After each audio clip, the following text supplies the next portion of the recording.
My name is Danilo, I'm director of Polimoda. This course will cover 3 modules. The first is about the human and the society. So how the society changed, how fashion changed accordingly, and how branding needs to understand these factors for being relevant. And you know, branding is relevant because it's about identity. It's about how to shape the identity of a brand from the roots of the brand, considering the brand as a person. Everything today is personified. Everything today is personal. Everything today is about me and the brand. It's all about treating the consumer as a person and considering the personality of the brand. So they would match like if they were a couple.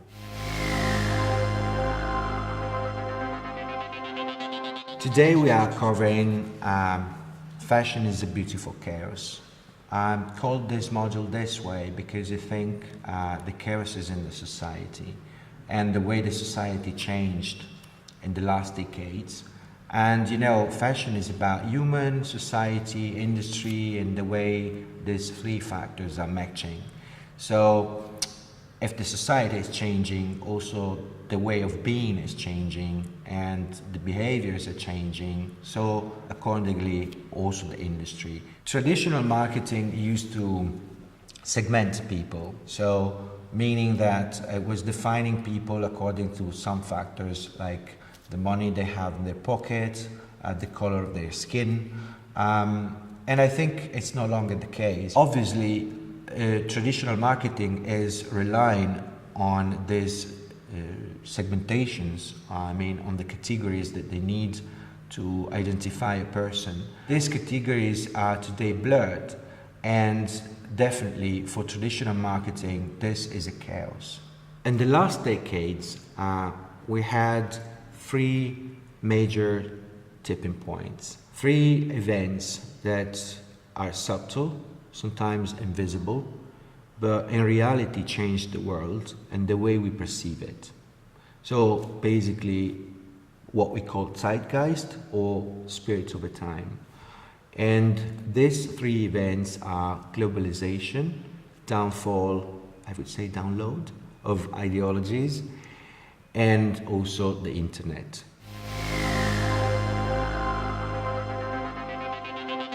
So the first point is the internet.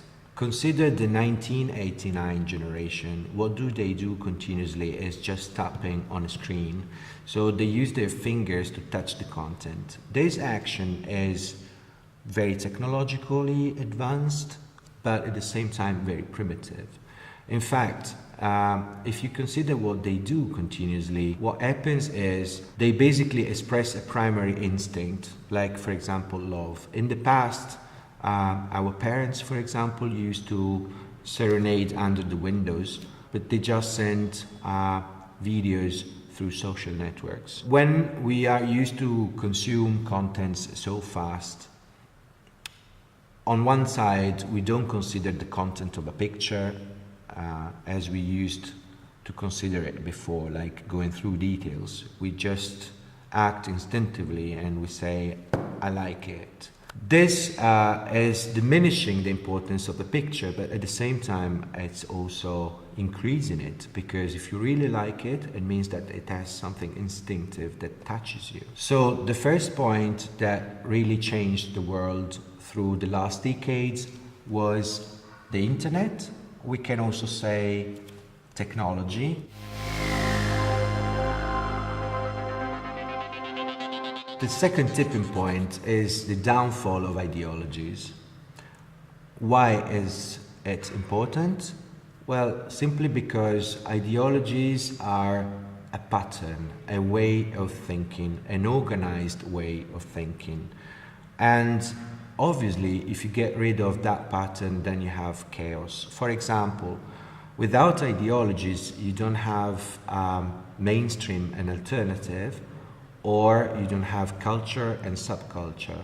After the death of David Bowie, who was the king of mainstream, and also after the death of Lemmy Kilmister, who was instead one of the kings of the alternative, well, we don't have people replacing them.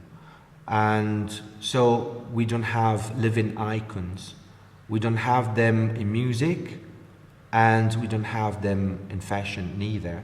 Try to think when the big giants of fashion will die, we don't have simply any replacement for them.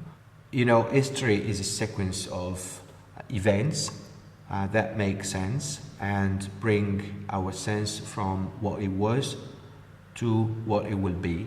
And for doing that, we need milestones. Basically, ideologies were giving us a reason and the milestones. Let's say statues. But then, if you don't have any ideology, you don't have any statue. And if there are no statues, there are no icons, not even fashion icons. Globalization is something opening the world to new possibilities, and at the same time changing the perception of time and space we have. Basically, with globalization, there's no geography anymore, and geography was defined by historical events. So if you don't have geography, you don't have history. So everything happens in the moment. The moment is the time space. Our reference when we do something, we do it in the moment, meaning right here, right now, without future and past. This causes and provokes a continuous butterfly effect. What do I mean with that? I mean that what is local is becoming immediately important worldwide. At the same time, our identities are diluted because, for example, in fashion, what we wear here can be worn also somewhere else in the same way. So we all look similar. So what is local, so what is different, becomes very important, and all of a sudden, at the same time, we are all similar. The world has changed because of three tipping points: the internet, downfall of ideologies, and globalization. And we said the society has changed, and we said the society is changing because the human perceptions are changing, so also behaviors. And fashion is basically all about that. And we said in the beginning, fashion is about the human, the society, and the industry. So also the roles that people cover in the industry, let's say job profiles, are changing as a consequence. Try to think, on one side we have job profiles that are becoming hybrid. Like, if you take a designer today, it's everything about creative direction, merchandising, brand management. It's everything but design. At the same time, the most successful CEOs or presidents, or let's say businessmen in any case, are those who are able to invent scenarios and to act beyond competition. So visionaries and not accountants. Complete figures, I mean, people able to be visionary and technical at the same time are very rare. For instance, Riccardo Tisci is one of them. He is able to do a garment by hand. He is able to organize in a fashion show. He is able to decide advertising campaign. He can curate a book.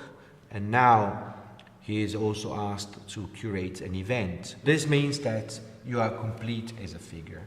And this is very rare. Chaos and branding. Well, look at fashion companies today. Some of them rely on quick changes, like you might read that they changed the designer overnight, and then again and again and again and again. This is a way. Or you have other companies who rely on the legacy, on heritage. So basically, they never change. They just do and redo what they did already. So in a way or another, changing quickly or not changing at all, they seem to search for order. So search for a way, for a pattern, for a path to survive and to go into the future, they should consider that the future is already here and it's about chaos. In this lesson, we covered the topic fashion is a beautiful chaos.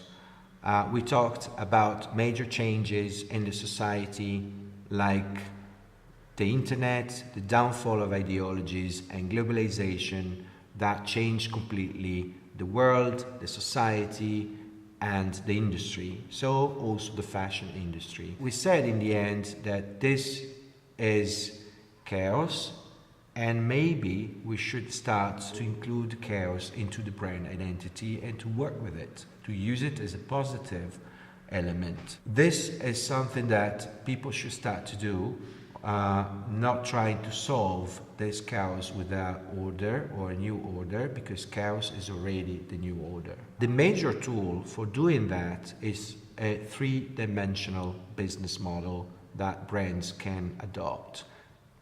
But this is another lesson.